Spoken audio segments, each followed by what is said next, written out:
Bienvenue dans le programme ya Africa Cool Télévision. Bandeko balandi bon week-end na banda kuna bino na ba bureau na banzela place nyonso bokozwa libaku ya kolanda Africa Cool Télévision, la chaîne authentique na nzela ya émission na biso oyo toyaka au devant de vous pour nako analyser ba actualité politique ya République démocratique du Congo. Tegende moko alobaki RDC surtout la litolamuki lisolo sika ebimaka kaka. Voilà, na plateau c'est une émission spéciale.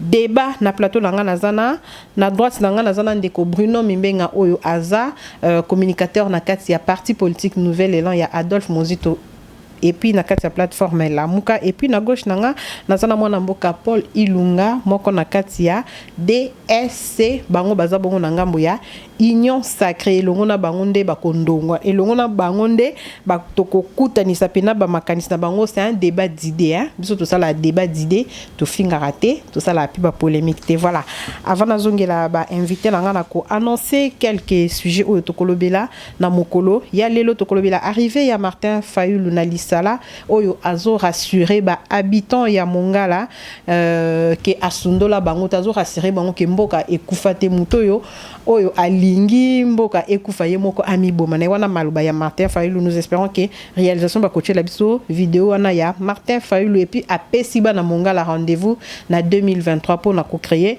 une nouvelle classe politique.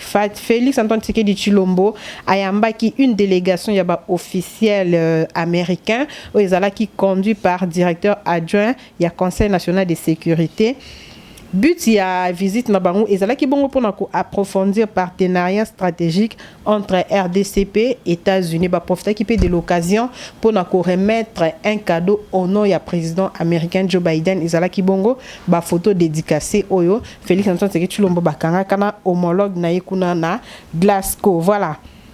Na makambo etali sécurité Salim Muhammad moko ya ba commandant ya ba ADF oyo penza azalaka ceux qui babomi mutu ya kangi ba photo kangi ba vidéo a publié on a ba réseaux sociaux to bande ko mona ndenge abande ko sala ngo ba vidéo wana ezala tellement somoke to ko ka balancer les bino ya ngote mais ba kanga qui est na tout ça grâce kakaya état de siège et puis savoir faire ya FRDC na biso oyo toujours continuer ko betela maboko. La CENI publiera sa feuille de route pour toutes les élections. Pour les prochaines élections, c'est jeudi 3 février. Ndeseni a publié feuille de route na etokolobi la nomination nangambo ya BCCO. Nazana besoin place wana penza na mekampe correctifier parce que la fois passée une émission auto sala qui na Jean Bakmas Congolo l'incontournable que je salue en passant. Toloba qui que c'était le professeur Évariste Mabi Moulumba. Non, nous rectifions pour dire que c'est pas le professeur Évariste Mabi Moulumba, c'est monsieur Jean Mabi Moulumba. On nous dit que aza mwana ya professeur Évariste Mabi Moulumba. Voilà. Le Conseil des ministres a adopté ce vendredi 28 janvier les projets de construction d'une ville moderne à Goma devant abriter au moins 5000 ménages. Projet wana ezabongo présenté par les ministres ya aménagement Mwanamboka Biluando. Voilà. Samedi mokolo ya samedi ya lelo nde la convention démocratique ya UDPS bako annoncer ba mesure to etumbu oyo bakateli mwana mboka Jean-Marc Kabunz akabunz na bandi na gauche ndeko Paul Ilunga mbote na yo. Mbote madame, merci pour l'invitation. Merci aussi na chaîne Africa Cool na mona ke musala ezana kata osalema. Voilà, merci beaucoup. Le bel absolument mwanda mu DSC ezapenza DSC, oui, DSC ezali parti comme on a dynamique souvent le Congo ezali l'un des partis où ezana na kati ya Union Sacrée oyo ezali wana pona ko prôner o ezali vision à président de la République, donc construction en mboka na biso, développement, sécurité ainsi que social à la population na biso. Voilà, merci beaucoup. Bozo soutenir ba idée à chef de l'État. Oui, nous soutenons les idées du chef de l'État. Est-ce que bino pe boyete po boya ko kota na bino?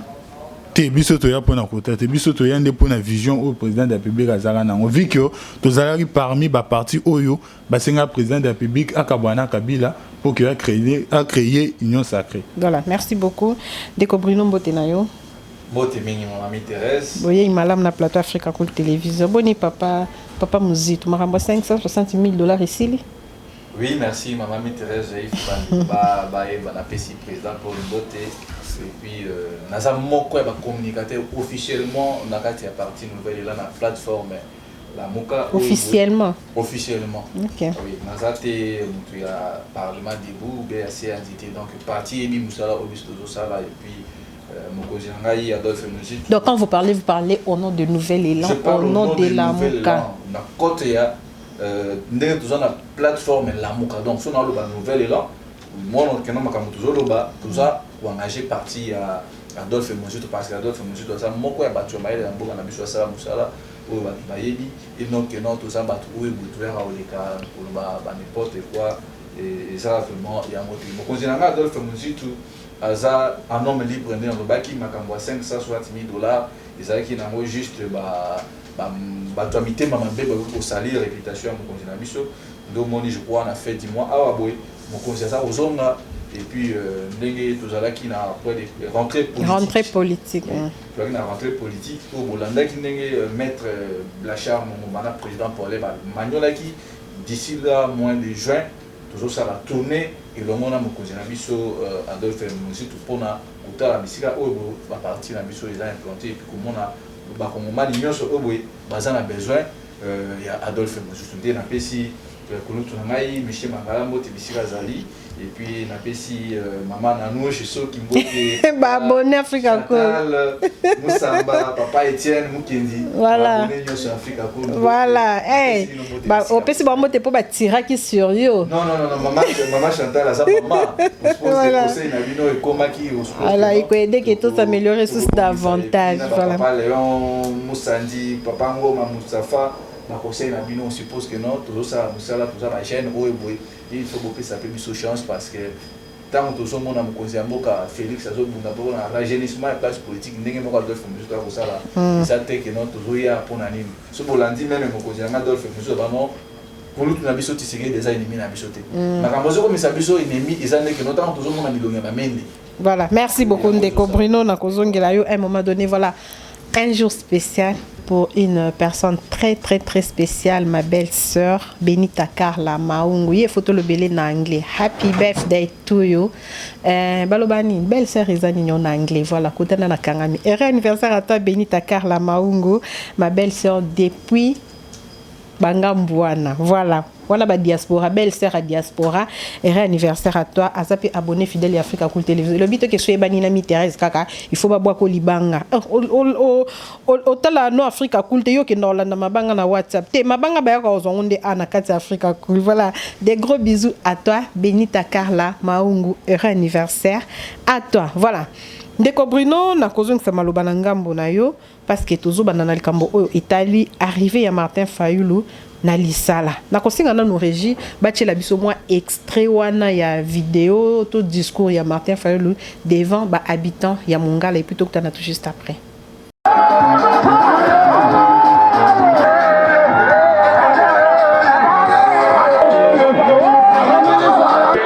Bande konangai moto akosa bino te Congo ekufa te toyokani est-ce que Congo ekufa est-ce que moto akobomango azali oyo alingi komiboma soki alingi yango amiboma ye moko mais Congo te toyokani mboka ezali tokosala makasi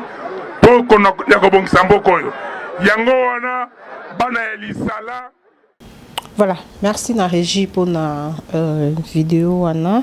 Ndeko Bruno tolandi maloba ya Adolphe Musi yo pardon, tolandi maloba ya Martin Fayulu en direct ya lisala. Est-ce qu'il est parti au nom ya décidé ou bien à qui au nom ya la Mouka nyonso? Et puis que pensez-vous na ba propos né devant bandeko ya lisala? Toko loba ki ba campagne bandi déjà. Merci maman mi Thérèse maloba ya président élu Martin Fayulu eza maloba moko oyo boye epesi bana lisala parce que bi bandeko na nga lisala na bandeko ya bomba biso toza bambuza bongo baza bangombe eza maloba oyo boye ekopesa lisusu espoir ya peuple congolais dans l'assemblée parce que ntango bandeko wana bazalaki isolé komona bokiti ya président élu Martin Fayulu korassurer bango ke no mboka ekufi te parce que moto alingi komiboma akende komi boma mboka eza ya kotelema donc maloba wana biso tout le monde yango eza maloba ya espoir parce que ezaki na bacongolais misusu déjà babandaki koperdre espoir que non lokola monsieur Félix alobi ke mboka déjà ekufa mais lokola mokonzi oyo bao bavotaki epuis esali bambula ebele depuis bavota ye na ya lisala te yango na bomoni ke non bacongolais ya lisala baza kosepela parce que bacomprendre que non mboka ekoki kokufa te parce que soki mboka ekoki kokufa il faut population territoire ça nini et disparaître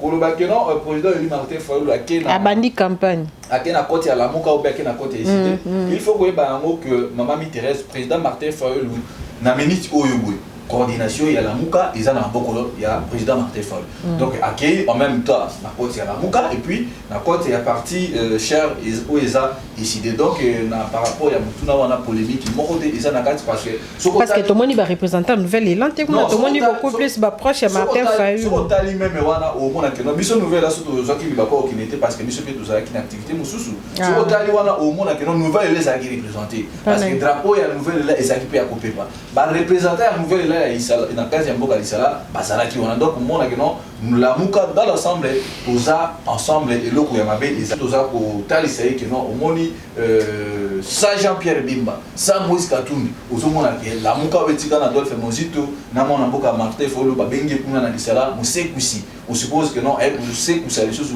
ay musekusa espoir mboka kufaki ozomona ke déjà pour na biso Jean-Pierre Bemba appelle déjà fief na ya lisala eux a pour l'accès que non lamuka eza ya peuple et puis lamuka nde au moni confiance au boutile au bandi campagne avant campagne madame Thérèse biso comme la pré-campagne ça juste façon au boy président Eli Martin Fayulu alobi bande ko lisala ba ya lisala ba mona ekala il a fallu ko kende pe au solo na bango moni eza te que non makambo ya campagne parce que biso na nous éviter ce qui élection kozala ou biso kozala mais selon mokozi na biso Adolphe Mozito na président Eli Martin Fayulu lobby élection eza en 2023 même 0 seconde kozala te pour un glissement donc on suppose que non au moment où portait le coup la bande ko signé ba lobby tant ba couper sa go ndoko mona que biso pe to kota na nzela wana mais lelo ba komoma ni ba que monsieur Félix atikali na 6 à 9 jours parce que la cause est la mokolo makamite donc moni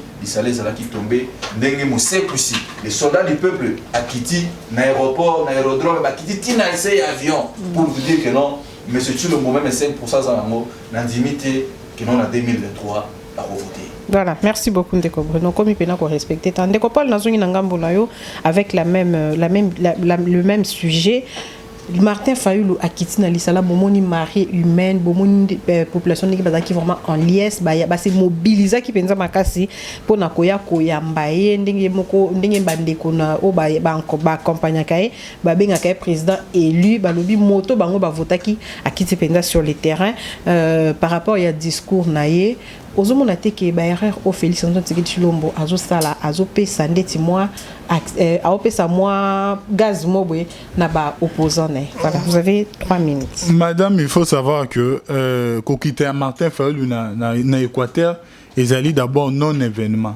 Donc biso toza komona te ki événement moko malonga izawana. Pourquoi? Parce que aujourd'hui ceux qui na ba députés provinciaux ou ba députés nationaux provinciaux ou ba bimi côté kuna ceux qui ba kei ba kosala les mêmes plein oyo ndeko Fayulu azosala. Donc il y a des députés même à Wanabi. Il y a des députés même à Kinshasa ça la plein oyo ndeko Fayulu azosala.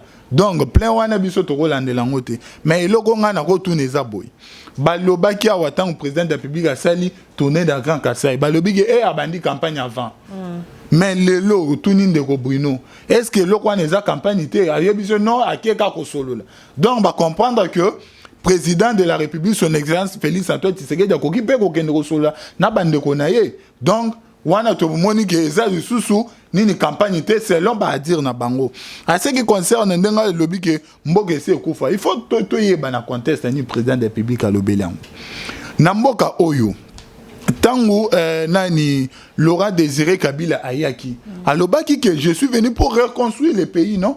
Donc c'est que ça présume que oyo zalaki wana déjà kufa ka maintenant ce qu'il fallait qu'il a reconstruire tant que Joseph Kabila yé a créé PPRD, Parti du peuple, pour la reconstruction du pays. Donc, c'est pour vous dire que il y a eu, donc il faut qu'on reconstruise le sous-soyo et Koufaki. Ce qui est le président de la République, alors que Oezala qui wane da et Koufaka nango.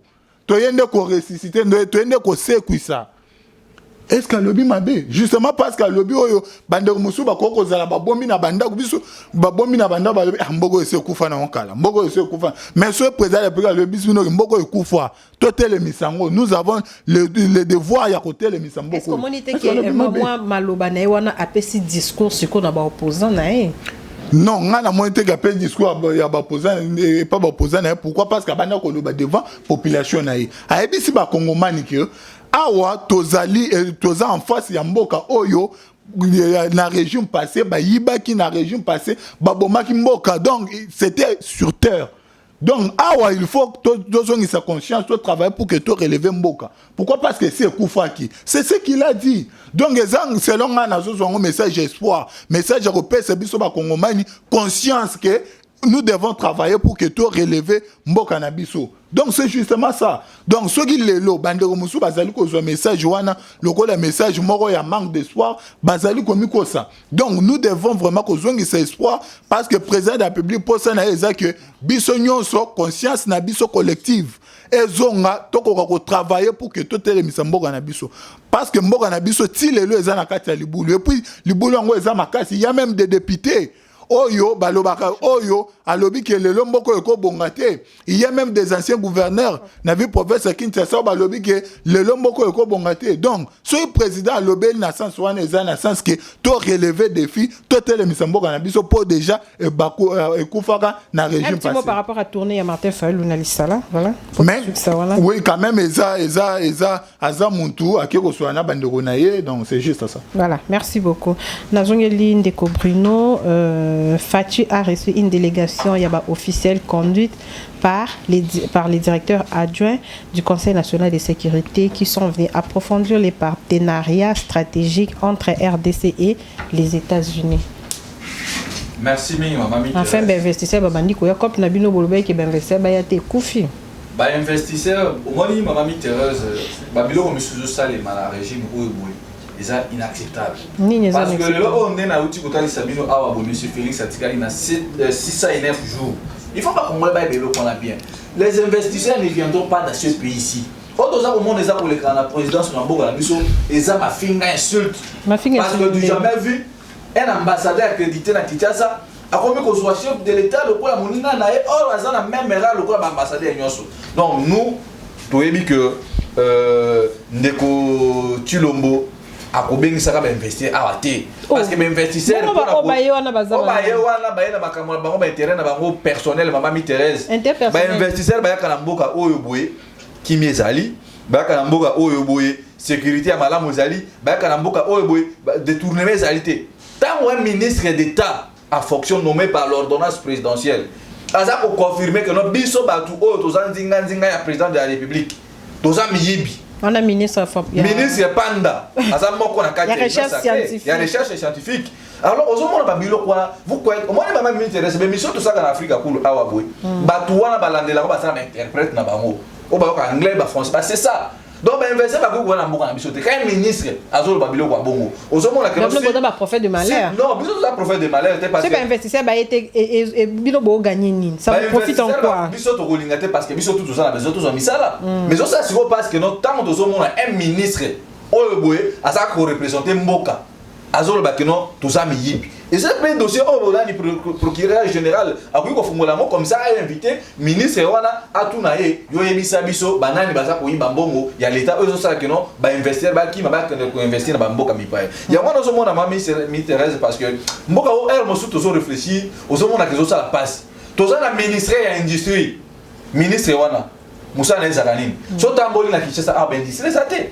Alors pourquoi qu'on peut ça battre quoi comme misala ba so ambongo so ta li ministre ya jeunesse et emploi mais ba so peut ça ba tout misala te donc au moment là que non ba de kona biso to longolelo ko wana 609 jours monsieur Félix Atikali nango et le kwa malonga e ko bimate parce que tout moni ba tout depuis union sacrée ya maman Thérèse ba tout wana ba ka ko so ambongo Et puis tous les mituna. Depuis la carte qui que non mais c'est Félix face à la toilettage et bien il a été sur le commenté. Ou bien pour la corruption seulement à en Malawi.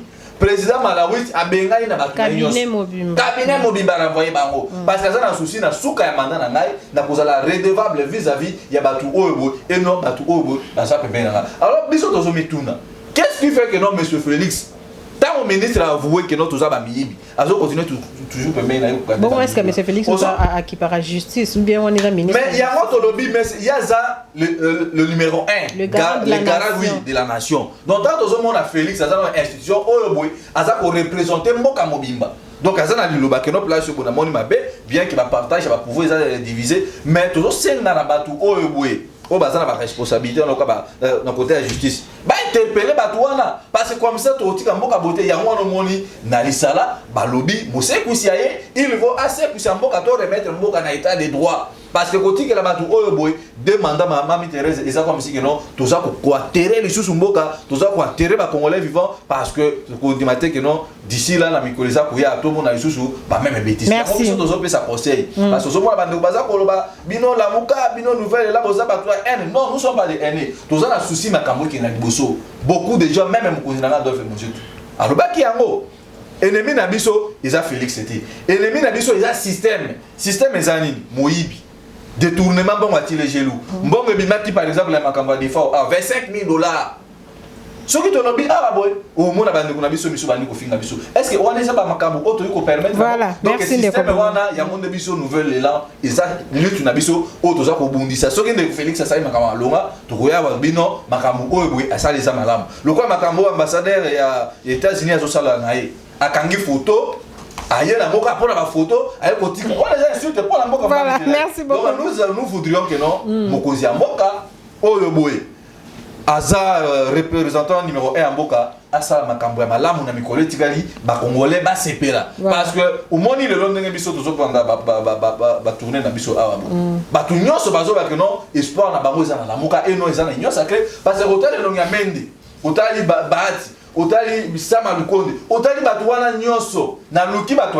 ya IDPS maître Jacquemain Chabani Nathalie, maître Peter Kazadi. Na moni bande kuna biso wana te. Alors n'est-ce pas que on besoin configuration ya PPRD, on est là liga ka Shadari na Nemi. Alors bande kuna biso IDPS. Merci Bruno Coxi 5 minutes na yo. La zone épargne de Copol Fati ayambi une délégation des officiels américains na kati ya bureau nae. Ezamba la bosse te to mona mai caméra aina batu mobo délégation ya ba investisseurs, délégation ya banini, aina ba photo dédicacée par le président Joe Biden. Est-ce communauté qui est MOP bazo zo ba biso, MOP ba sakani la biso et pas ya ambassadeur ya américain. Madame, je commence d'abord à saluer moi avancer partenarial entre RDC et États-Unis. Outre le baquet bazaba officiel donc c'est que bazaba oyo mubeku et yebi bango bayoti babi Bruno lobi bayoti ka ba photo mais au lobby a qui est dédicacé à président des États-Unis donc ngana zo landande yo parce que yonde muntu vraiment oza censé kozala naître Bruno na to yebi ke ba kongomani ba landa biso ba yebi ke amuntu nouvelle là donc a kolobelo ka malamu te donc pour vous dire que ba ye pour nous passer un message et pour qu'on soit un président de la République. Il y a des avancées dans le partenariat entre RDC et les États-Unis. Donc, avancer oyo, et ça n'a qu'à dire salema, et ça qu'on a qui s'abat congomani que non, il a le président de la République comment jouer vraiment un rôle à Maka sur le plan diplomatique, parce qu'il faut qu'on se le dise. Namboka oyo avant accession à président de la République, il y a pouvoir actuel. Mboka na biso ezaki fragilisé sur le plan international. To zalaki sous na monopole té, mais lelo quand même tout le monde a avancé ezali ko tambola sur le plan diplomatique et Congo ezana kati ko avancer. Donc à ce qui concerne ndeko oyo ministre ya recherche scientifique na makambo alobaki wana etalika on surtout Fati badami wana etalika ye obi avantage na biso union sacrée zani avantage na biso akati ya union sacrée zaki soki makambo eza ko simba te to kolobaki makambo etambola te soki muntu mususu soki muntu ayibi to yebi ke muntu ana yibi toza ko senga justice elandela c'est ça notre avantage na union sacrée par rapport même na ba parti politique mususu le roi ba nouvelle là donc et pas biso soki makambo etambola te to ba ezo tambola nete Donc ce ministre a lobby que bango bazali koyiba et eza déjà dénonciation yemoko misaleli. Donc justice à l'andela sur base à cette dénonciation pour na koyeba mbongo ya ba kongomani et que na kandenge nini pour que ba ko kanga ba trunyonso oyo mbongo ezali ko bimela et ko vraiment quelque chose à malamu.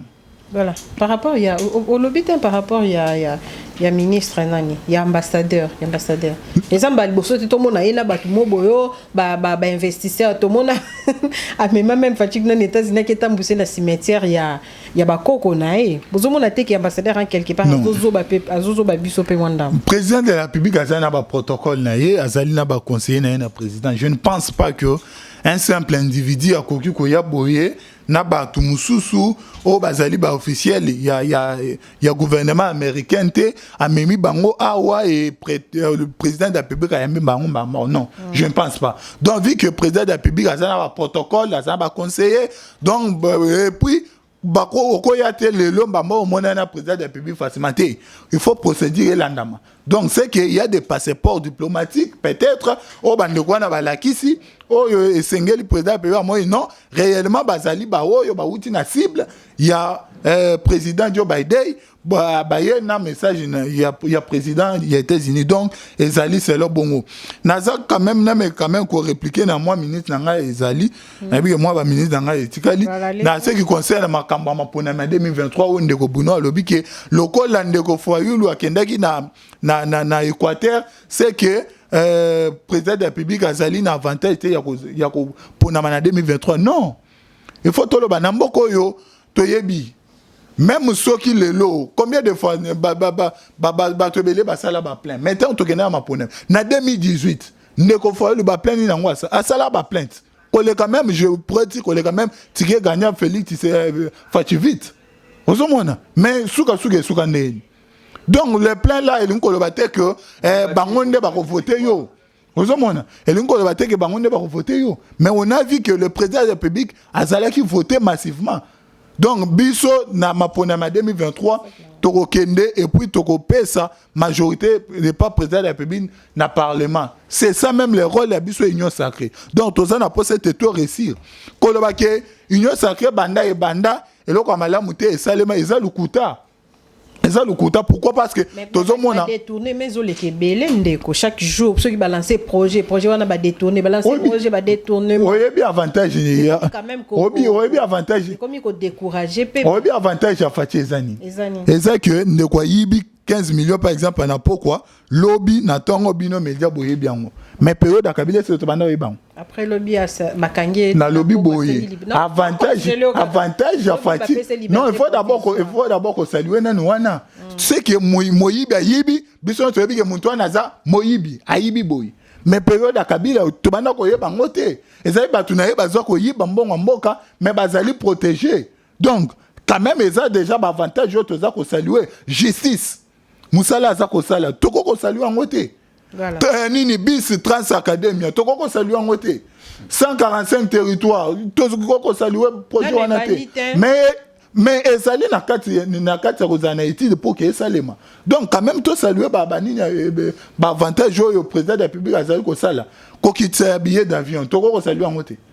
Donc tout ça lui a quand même les avantages. Merci donc Ndeko Bruno, à un moment donné, on sait que aux hommes ton nouvelle est là, mais il faut quand même que saluer moi ma président de la République et relaxer quand même ba Congomani ba ko landa biso ke ozali na sima mundute mais ozali na sima ya Congo pour que Congo et bongalo. Merci beaucoup Ndeko Bruno Balobi, il faut quand même que saluer un mot ba avancer les loton mapé quand même que état de siège depuis ba installer ngona ngambo ya est ba bilembo zomona na parce que tout monde qui ba kangi ba chef ba rebelle ba FRDC quand même bazo boma et puis lelo ba eko kanga tête munene o baloba ngolo munene parmi ba rebelle na kombo ya Salim Muhammad o ya zalen de commandant ya ba ADF to bande ko monene nga ba de ko publier ba vidéo awa na réseaux sociaux impressionnant. Il faut quand même que saluer ba avancer papa. Merci mi maman. Vous allez la reconnaissance ba bibotika N. Au moment où oyo boye ba investisseur o bandeko nani Mike Camera ko saka na Congo parce que kuti ba diriger à Congo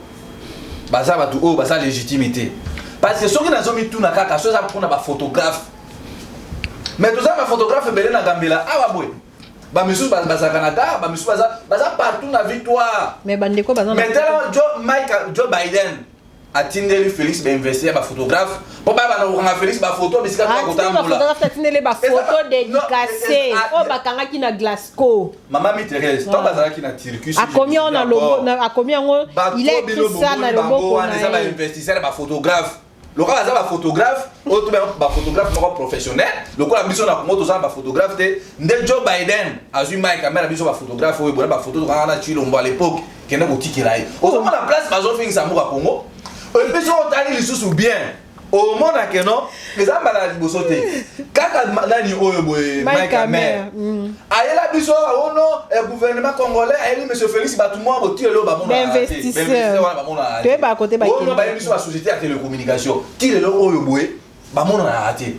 Makambu bato ba ya ka so ba ya bo tui 2 jours après ba investir à l'équipe sur na 10e mairie na ba Facebook. Mbala moko ba kena est. So tali mission bato na bien. Ba o mela kana Kinshasa awati. So ki ba ya ka mbala moko na est pour la nini ba ke na ko so ba minerai ba ke na ko so ba biloko na mbala moko ba sali ba so na moka bango. Alors na zo mituna so ki moko za mboka. Antoine Félix ça a besoin d'un photographe. Nana ko ela ba photographe ya solo parce que moi au sala ba boye de ko lo ayebi yango que no batu o boye ba ramener mboka na se monsieur Félix ayebi yango que no mboka so que ne mabe. Donc il ko sena na o le satana yo mamba état de siège. Et au sena vraiment que non na 2023 il faut coûte que coûte to se débarrasser de monsieur Félix parce que ba congolais nyonso ba yebi que politique à monsieur Félix dans le domaine de l'emploi zéro. Politique Yanzela, zéro. Santé, donc partout, sécurité, les Congolais ont vraiment maman na fiasco. Il y a moi, nous avons maman Thérèse. Il faut que nous bangu. Ce qui 2022. État de siège. Bon, ça la reconnaissance n'a pas avancé. État de siège. Bakangi l'un des commandants, il y a ADF. Maman Thérèse, état de siège, ça n'a pas juste aventure. Le aventure, bazo kanga batu. Maman Thérèse, la paix reconnaissance. Nazo il y a un état de siège. Ouais, mais comme état de siège, n'a biso oyo échec. Et ça que j'ai appris ça pourquoi? Parce que le oyo boy. Plus de 19 villages na est ya mboka na biso bato bakima bisika wana kokanga ndeko okangi wana so salim soki nani wana bu ya monte résoudre le problème ya kimi ya est depuis bande kwa bisa biso que non état de siège oyo boye pour résoudre le problème bon depuis bakangi ndeko wana lobby le lot ça samedi vendredi bande kuna biso bakufi c'est pas ça la solution ozomona que non batu oyo boye la fali mbongo ba bengisi ba force étrangère parce que parlement ya ba Ougandais bazo senga basola na bango baza na kati ya RDC bazonga parce que babiloko wana esami na façon moko normalité ba respecter procédure donc monsieur Félix a signé qui va port na comme individu entre Yena Yoweri Museveni et non à consulter qui mboka mobimba eux a représenté na ba députés nationaux de part et d'autre. Ya moi nous sommes là oh bon maman m'intéresse tout ça na ngambu parce que de fait que ba fungoli nzela entre biso na Uganda, Rwanda na biso. Aujourd'hui que non gouvernement congolais ont perdu 19 milliards de dollars quand na makambo bazo ko exploiter ba minerai na biso bazo kana ko traiter en Rwanda. Est-ce que ba ndeko na ba yebi yango? Aujourd'hui on a que ça marque gagner pour na biso. Pourquoi bino na lamkande ko za informer na tout ce qui se passe na Rwanda? Non bango j'ai comme l'impression. Bango bandeko bazo na kati ya nyosa. Bino nde bozaka au courant ya ba accord nyoso obscur bino nde bozaka au courant makambo nyoso le kaka na Rwanda bino. Mais oui, bango baza na distraction. Bozo mona teke bobo komi pene boko mo souffrir na rwandophobie to binga ko bongo. Bango ne baza wana, baza na union sacrée. Donc au moment il balo mokonzi Martin Fola Lobaka le président il a Lobaka. Yeza deuxième procès FCC. Yango to zo mona o. Parce que ce que ça veut union sacrée. Nenga na yebi ba professeur Chilumbu, ba papa na biso ba bunda bitumba na IDPS wana. Ba ngi ba monde ba zo les devoirs. Mais au moment la casse qui a batu wana nyonso. Alors au moment que nous sommes mieux informés parce que toujours perdre 19 milliards de dollars. Et puis ici nous battons une extraction minière na biso. So ba tchaki yango ata na Kingabo awa. Ata ba tchengo na monedit. N'est-ce pas que ba j'aime ba ko misala, mais politique et créativité d'emploi koto wana bande wana zéro. État de siège maman Thérèse. Biso ça que longtemps que pour récupérer ba forces étrangères. Au début quoi ça c'est moi écoute à combien? Écoute à $6. Ça c'est moi. Mais surtout à l'embargo de Bruno. Mais l'embargo il y a armes, mais bien. Yango siko nazo ya place na maman Thérèse moto eza kitoko. Lisa Simon des arcanes écoutera $6. Donc charger Lisa sur la mobimbo ba sur la biso ba police ba mettre oui butu mo ndrembo ba et écouter $2000. Mais comment est-il possible biso Congo? Tous un embargo maintenant tu as déjà plus de 21 ans au tous embargo. Mais comment est-ce que ba troupe au bazali banda na ba def le au boy ba mouvement M23 et aux onga so kambo wana pi et puis ba nani ba so futa ba soda na ozu ration na bango ozu salaire na bango ozu na bango donc ozo mona que non tango citoyen mboso alors bah dit que quitter les groupes armés bah il y a le pourquoi aux hommes on m'intéresse donc aux hommes on a état de siège un bon mot baza ko bunga na baza ko yiba awa bo so qui bazo qui par exemple basombela basoda miso minduki ba doter bango na ba munitions malonga parce que soda congolais na moi ça 60 000 fois ba futa yi a osomba teni a osomba sokoto a osomba casque aux hommes on a que non même mbongo ya casque ça qui destiné pour basoda na biso obi ba détourner alors aux hommes on a que non état de siège et répondre na problème mon côté yango tozo senga na batu oyo boy parce que ba bi que non biso nouvelle là to ya ka to critiquer kaka mais biso to habiter dans fait musique to ben sa biso ma formation alors bakatambo le kana TV ko critiquer ko proposer donc biso to za ko proposer boyer mokonzi amoka to moni que non eloko e malonga depuis basoda wana o ba général bazawana parce que chaque ba général wana n'est-ce pas baza ba technicien ba makambo ya nini ya défense ya mboka mais to sentir que non ba général belo baza na Ituri o baza na Ben muso na bango bazobina kana ba baba bazobakela ba ministère bambongo alors bande ko na biso bazokufa soki to lobi awa boy au moins bande ko miso ba bana ofinga biso que non to za mo contre mo konza mo mais biso to za contre mo konza mo te to zo bande makambo zo salema parce que tout le système eza wana ba tu a perdre o ba bomba mboka o boy pendant 18 ans de bazongi lisusu na scène est-ce que vous ça depuis monsieur Félix ayi a changé les généraux. Aux hommes, on a les généraux, mais c'est un fort. Mais tu as bien voilà, merci beaucoup. Donc merci. Pour nous, État de siège, Joana, il répondre non, toi, tu es un peuple congolais, attends, moukete, maman. Voilà, Ndeko Paul, recadrer un peu moins d'amour. Oyo Kinenge Bruno, à l'objet, État de siège et répondre à un problème, attends, mon côté. Et puis, bande comme sous même, il y a 5 ans, bazo senga keba, mais qu'un peu qu'on s'arrête. Mais, bachana, moi, pose, État de siège, Joana, basala, évaluation. Yo, kolobani, aux appels 6 minutes, madame. Ndeko Bruno il faut aller militaire ba militaire na biso bazali bato baza ba partisan ba parti politique te tant oza ko zwa ndeko tango fort sangisi na muto pe perdre donc ezo pesa bulu ke pa ba kongo ba perdre na style lokola parmi ba généraux o batanga bango na makambo donc Ndeko Bruno na kati ya mboka oyo ba kongomani ba yebi ete pour créer un front patriotique, ce front patriotique, ce qui Yubino, la moukana peut perdre.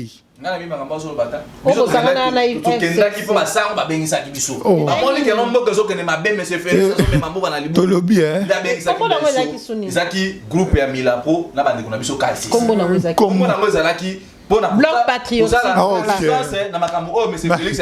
Merci madame.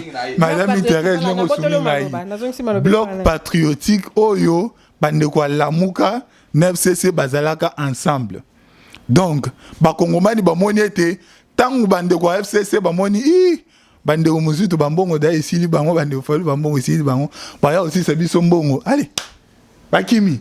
Siko vike ba se retrouver bango moko ba komi siko ko boakela biso ba bere ba mende ba shada ba soy ba bosha ba boy non bozaki na bango mais lokola ba moni ke mbongo na bino esili nango ba moni ke ba marche na bino komi nango lokola marche de santé obi ke ya mo pe Félix ça la mabe hein au moins penza madame hein je lui salue vraiment pour madame maman na biso moi ça papa Muzito azo sala penza marche de santé na moi canadien na ye abi na ke marche pacifique obige moi Félix penza makambo salaka moi il faut moi gaz moi ni donc des sièges pour Ndeko Bruno il faut y ba que il faut y ba que état de droit il faut y ba que Ndeko Bruno il faut y ba que président de la République banda komi na mboka oyo quand même il y a des libertés d'expression il y a moi makambo penza ebele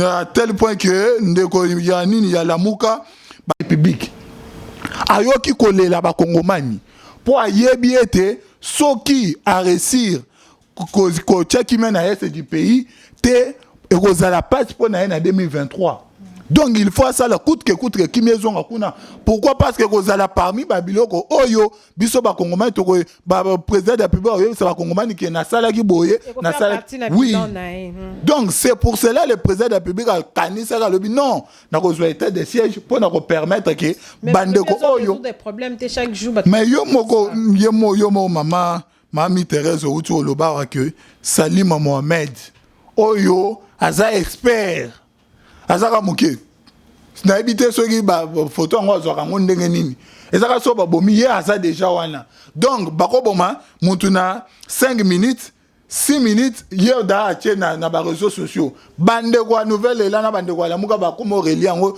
lokola soki eloko malamu mais soki lelo ba kangiye ezali quand même parmi ba avancé non soki lelo oza komona bande kwa lusha parce que moi je suis activiste soki lelo oza komona bande ko musu ba activiste baza ko tamba ko lobake bon tele mi service état de siège ça le côté bande ko wana eza parmi bande ko oyo mususu ba utilisaka bango na bato bazali ko yiba biso ba minéraux na est du pays bomela bango cop état de siège bomela bango cop bomela bango cop lokola bomela bango cop yango nde bazali ko sala ete président de la République tika état de siège to zala ka ndenge to zala ki wana donc bango bazali ko sepela ndenge babanda ko boma kaka ndenge babanda ko sala ka boy mais tango bazali ko boma ke bazali ko landa bande ko wana ba ADF ba nini baza ko landela bango ba mususu pe bazali ko boma bango ba sepela nango te donc président de la République selon ngai naza ko senga ete tokende to sala ete état de siège président de la République place oyo moi faillite ezali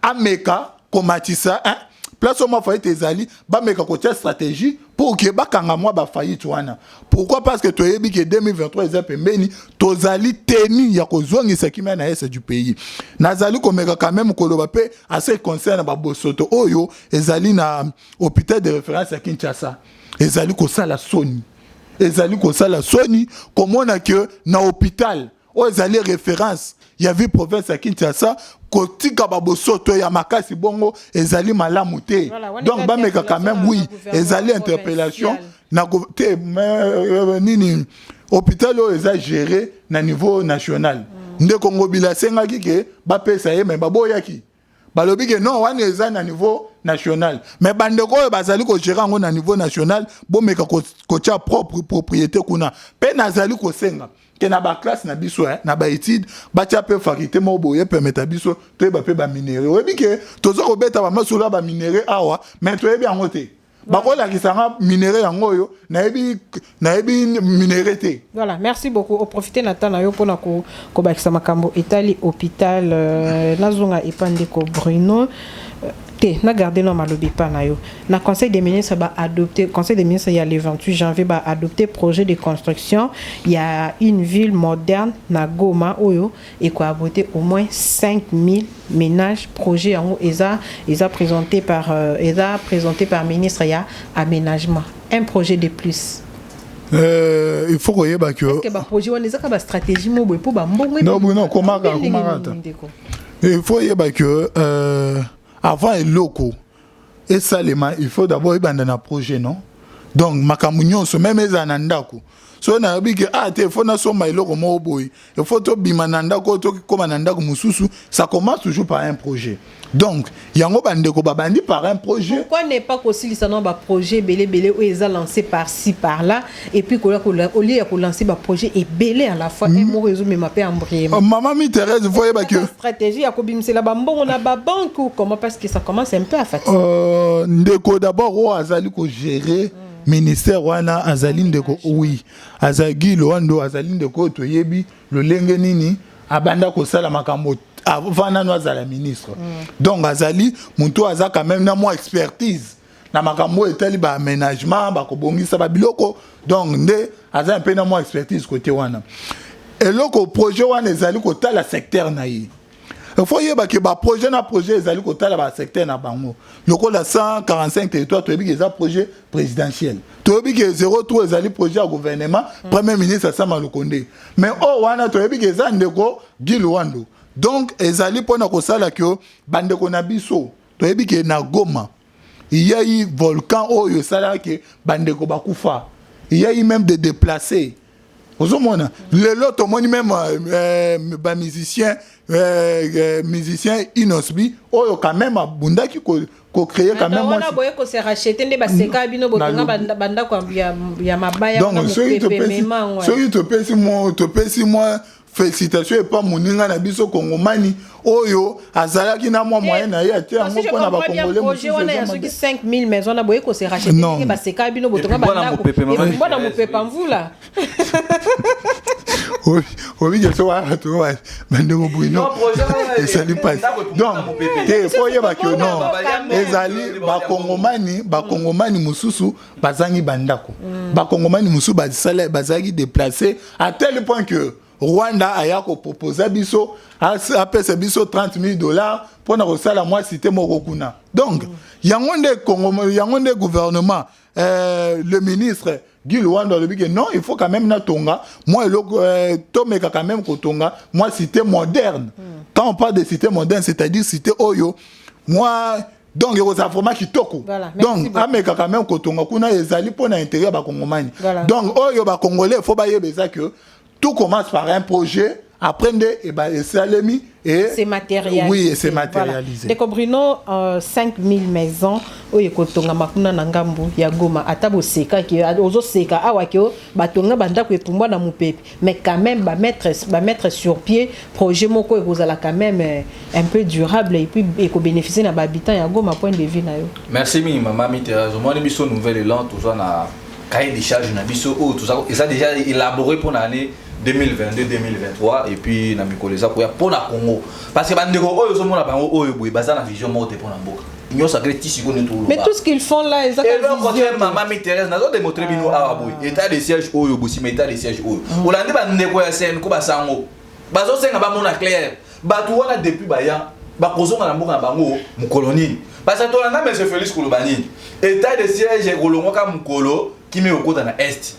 Mais bango moka ndeko Paul oyo boy. Alobi que makambo na guerre ya Est on eza ba guerre moko asymétrique. Donc eza na ba force moko aussi eza na sima makambo na ba américain, ba britannique, ba français. Eza nini wana. Mais le loko biso tozo mituna. Eza vérité to ko arrêter. Tant monsieur Félix a ke signer ba accord.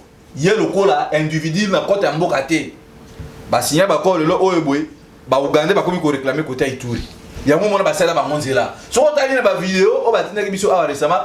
Armée ougandaise zo côté zo bima et puis général moi ya Yoweri Museveni général wana alobi lisika nyoso bango baza ko s'installer mboka wana isoko ma ya bango ozomona danger za la mboka donc monsieur Félix dans alobi que mboka kufa ba ngo pa maté cela veut dire que non mboka kufa il faut ba territoire kufa ngo mona bisika wana ba territoire kufa ba étranger. Mais balancer projet il y a des 145 territoires projet à 145 territoires oui que non ba projet nyoso depuis ba banda et sur la canne détournement ti même ba ko détournement wa matanga d'effort $25,000. Alors vous croyez réellement que non bah na matanga d'effort batangi kombo ya ministre mon côté ça entre eux ba musiciens. Moi je vois que na boka gouverneur de la ville. $25,000. Ba détournement na bita non gouverneur de détourner bon. Mais tel niveau. Même bon ebimi ba pesi ba monter ba gérer. Na matanga d'effort na gouvernement oyo boy. Côté la gouvernement. Ba betali gouvernement on les a entre eux ba musiciens. Projet à 145 territoires. Obi Kembo moi il m'a déjà $1,580,000.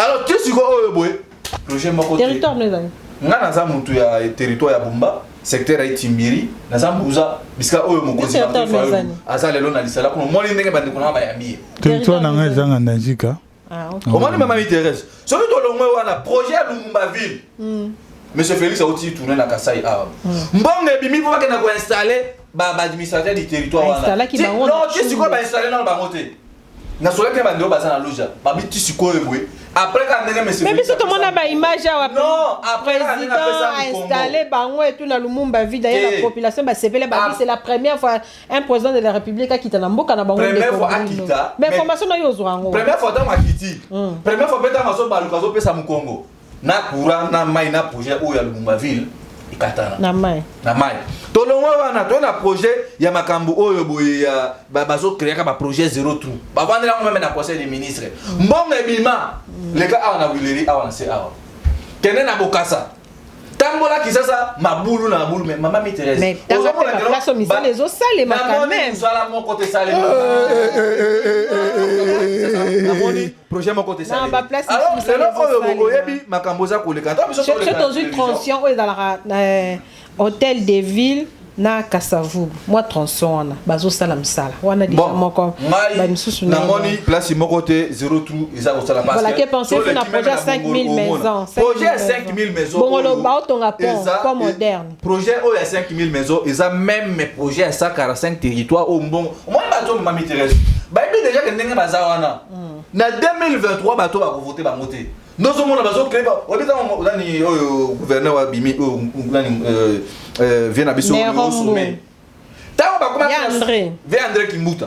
Tant que na souka ya mandat na bango. Ba koma ki créer ba mission de service kili pour la nini ko bimisaka kambo. Oyembongo wana.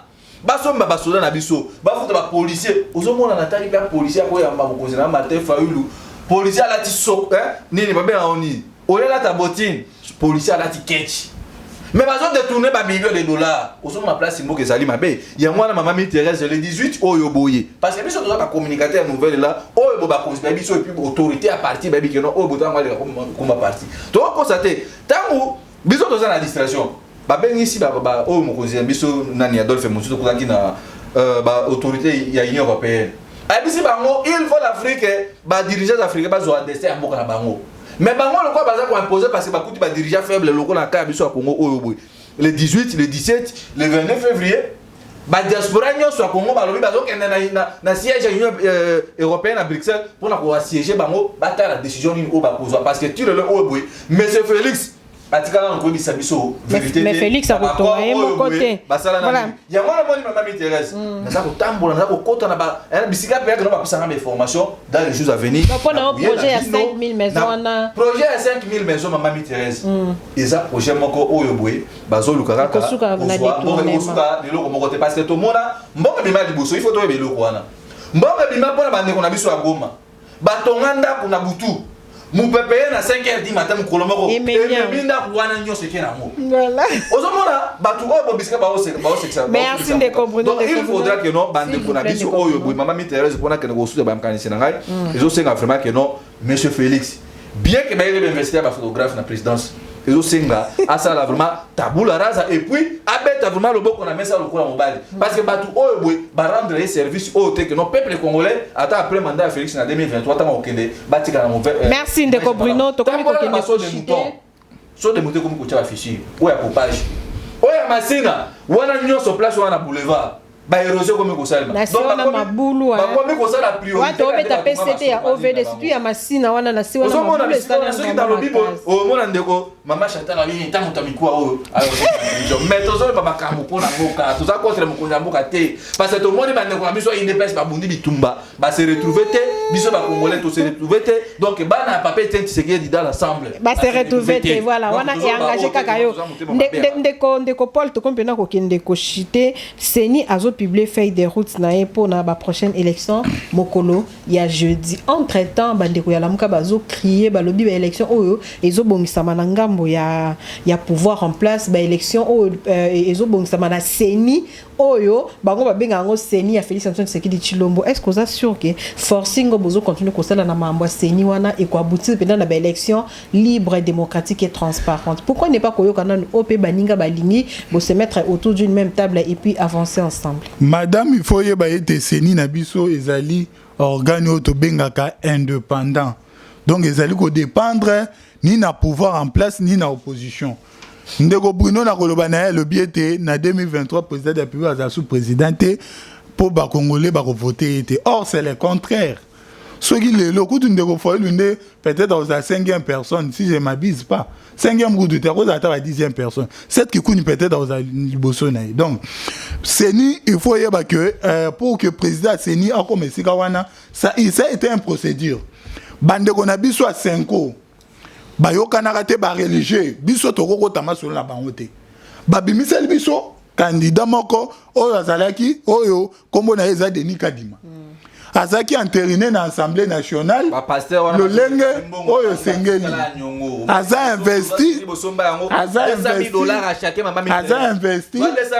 président de la République multiplié par 6 commissions religieuses ba ibani oza ba preuve te tikela etana ndeko Bruno na za na nga antenne biki yango wana commande ko commande même ndeko Denis Kadima za wana oyebi pona bandeko Bruno bango baza na posete mapona mesala ma 2023 te ponani bango ba na posa ba président de la République bengisa bango ba kende na gâteau ba kabola ba zo ministère ndeko fa zo combien de ministères ndeko mozuto zo combien mais oui bango ba ndé na posa dialogue mais président de la République azali président ou aza démocrate akozala na poste te mapona mesama na 2023 to kendele gagnant aleki ozomona donc bango selo bango ndeko nyonso aseni membre nyonso aseni aza cousine à Félix aza cousin à Félix aza ongle à Félix ozomona donc ezali politique na bango ba mettre en place pour na ko faire aïe président de la République pour na ko lakisa ba kongomani que non batu nyonso wana ba ndeko Félix lelo comme soki ozali ya Grand Kasai ozande ko Félix lelo comme soki ozali boye soko mona ezaka mulumba le ndeko Félix soko mona ezabo ndeko Félix non. Or, oyo ex-président ya Seni o azawana azana 30 ans d'expérience na makambo oyo etali élection.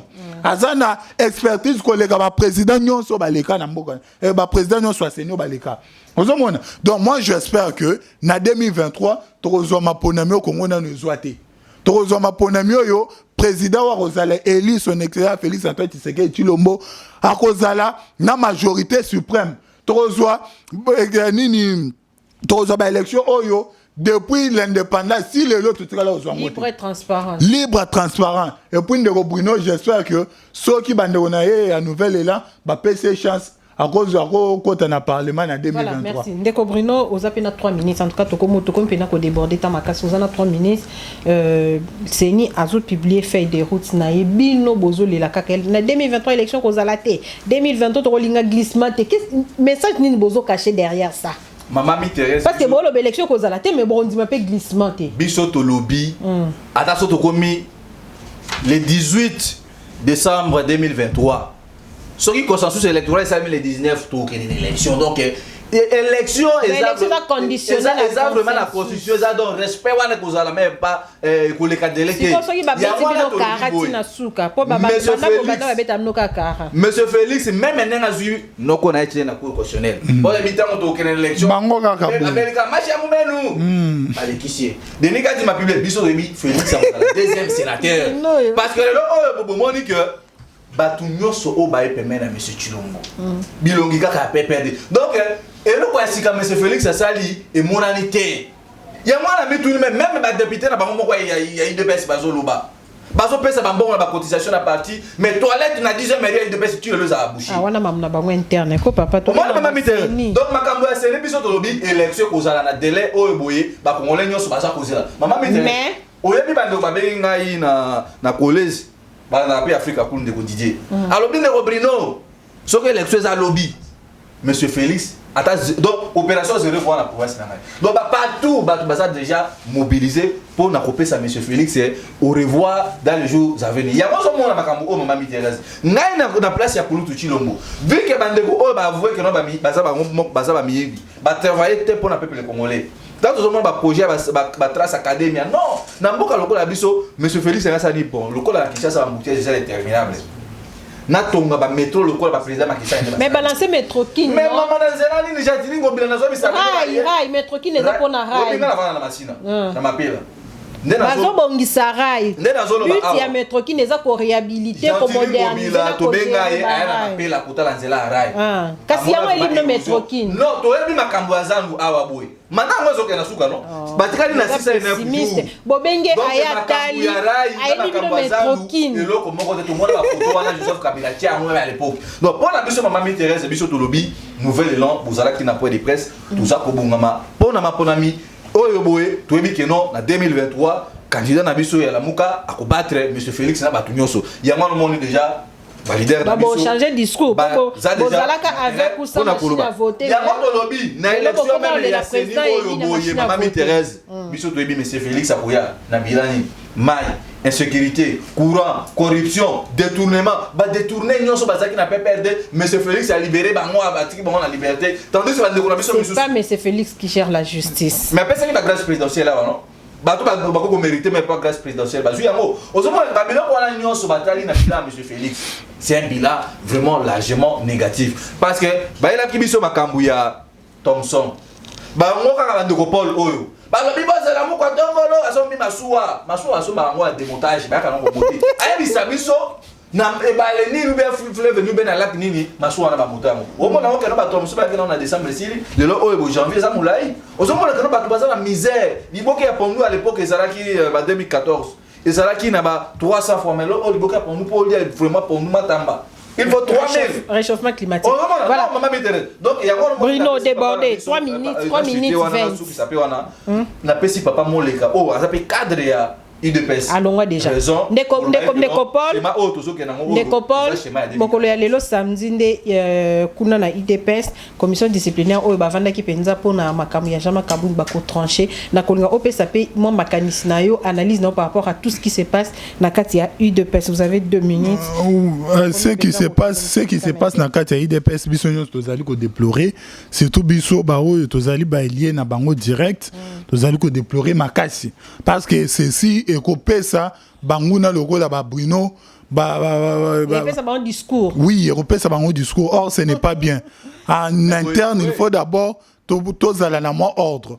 Mais j'espère que comité de discipline tant que zo pesa sanction nango et que ça la neutre. Donc il faut eyo kapel nanu ndeko Kabund et à ce moment-là ndeko ko zo décision. Sans ceux qui yo ki ndeko Kabund te et que ça la moi passer zo décision pour décision ndeko ça c'est comme si ba ko ça la contrarier. Donc il faut ba yo cahier et après ndeko zo décision mais je ne pense pas qu'il y ait de parce que moi-même personnellement, tant Makambouane Salamaki, je lui ai écrit na komeli de Kabund, na ebisi que non, retirer tweet na yo, senga pardon et pas ba Kongomani et avance ta vie politique. Donc voilà. J'espère que ayoki conseil yoana et puis ako ndima na Maman Thérèse. Vous avez 1 minute. Biso le moment nouvelle là tout aussi pilaté na malheur ya baninga parce que eloko tozosenga na bandeko na biso ya UDPS babundi bitumba oyo boye avec beaucoup d'abnégation et puis sacrifice bandeko bakufa bamisu bakena bandolo ti lelo bamisu bazopena prison makala na pouvoir oyo bango mais bazo se retrouver te pour moi que non mongula oyo biso tout bandai kobundisa ye bandeko na biso ya PPRD baye kokabola UDPS mais biso état que artisan de paix au travers mon cousin biso Adolphe Mozitu tozobengisa bandeko na biso bazonga na bomoko mais le but est que non ndeko Kabund a continuer kaka makamuna ko pesa ba ordre autobola ba pina mitu ba atika pelo kwana parce que comment na boy ils ont fragilisé déjà pouvoir na bango donc pouvoir ya une pesa ça pouvoir moko oya na libusu na tongi ya salibo donc to so bengisa bandeko wana bazonga na ordre pour na service ya mboka parce que le oyo boy c'est le Congo ya moi so mona ngata na so dans le baka ah bandeko miso na Bruno tout ça moi je vois d'abord le Congo et puis bandeko Jean Kabund basunga monsieur Chilombo.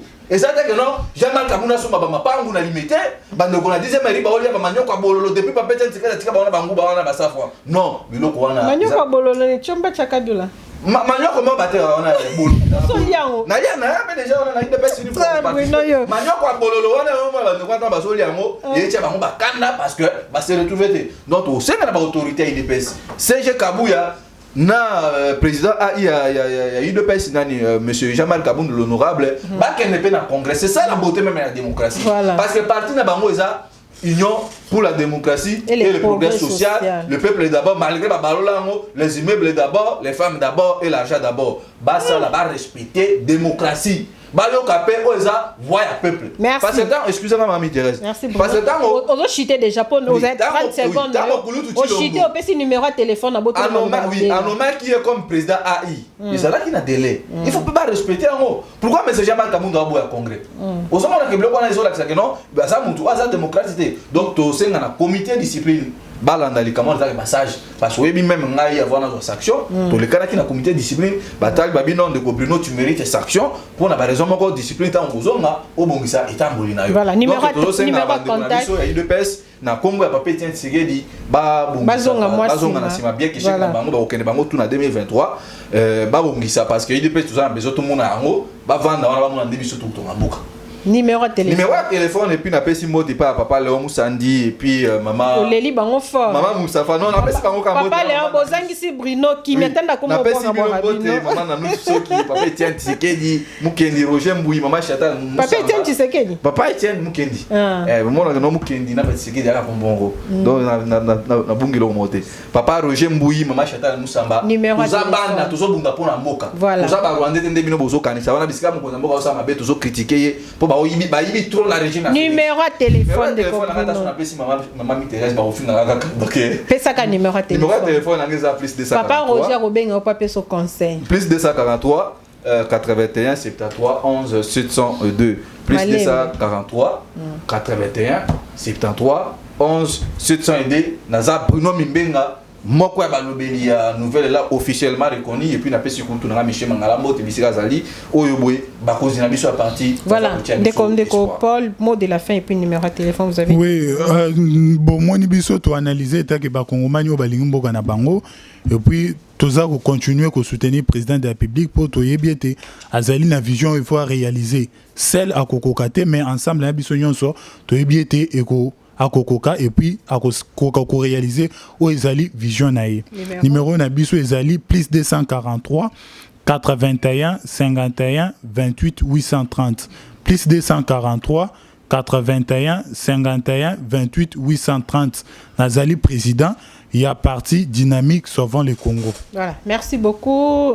Merci Nenge Bondimaki pour répondre à l'invitation à biso ya week-end ya lelo oyo penza bo disposa qui tant na bino énergie pour to analyser actualité politique ya mboka na biso. Merci na Igozole derrière la caméra, merci na Andy kuna na nzela ya machine, toute l'équipe d'Africa Cool Télévision oyo bozo bunda ben mundam tozo bunda na côté na pour que Africa Cool Téléma toujours likolo en tout cas to kolembate ko remercier bino. Voilà, clin d'œil spécial à Benita Carla Maungu. Voilà, belle sœur à diaspora. Et anniversaire à toi. Benita Carla Maungu. On a tout à moi ça bané. On a tout à moi ça bané. Joyeux anniversaire. Joyeux anniversaire tantine Benita. Voilà, respect na tata moi ça bané. La plus gentille. Eh, t'es na beau polémique. Voilà, ma mère Miline c'est ma maman musique na kati ya Londres, ami de Dieu la maman des trois na Pretoria. Le pasteur donné Sam Kangoudi na kati ya Matadi balobi kala mingi te Africa Cool Télévision tozo ni ata Matadi wana donc ah iko inda kara kuna vraiment. Lundi le chef de l'État Félix Antoine Tshisekedi Tshilombo akozala na Mwanda pona ko poser pierre, il y a lancement, il y a des travaux, il y a construction, il y a port en eau profonde. Nous espérons que Africa Cool Télévision tokozala wana témoin de l'événement pour te faire vivre bino yango en direct comme d'habitude. Voilà, bala Mwanda Africa Cool les oya. Restez connectés, à la prochaine. Bon week-end na bino nyoso. Bye bye. Oui. Africa Cool, et abena cool. Ouais. Africa Cool, abena cool. Le quoi cool matopi. Cool.